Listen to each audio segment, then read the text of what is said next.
মুসলমান, পৃথিবী থেকে আমরা অবশ্যই কবরে চলে যাব, অবশ্যই আজ অথবা কাল কবরে চলে যাব। কি নিয়ে যাব?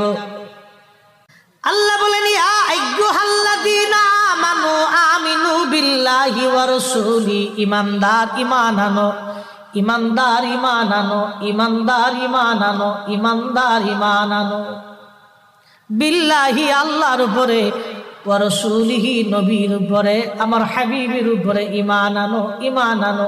আমি আল্লাহর পরেই নবীর উপরে ঈমান আনো, আল্লাহর পরেই নবীর উপরে ঈমান আনো। এই জন্য কোরআনুল কারীমের 40টা আয়াতের ভিতরে আল্লাহর ইতাআতের পরে নবীর ইতাআতের কথা বলা হয়েছে। যেখানে আতিউল্লাহ সেখানে আতিউর রাসূল, আতিউল্লাহ যেখানে আতিউর রাসূল সেখানে আল্লাহ কিন্তু নিজের কথা একবারও বলেন নাই। কিন্তু আল্লাহ আমার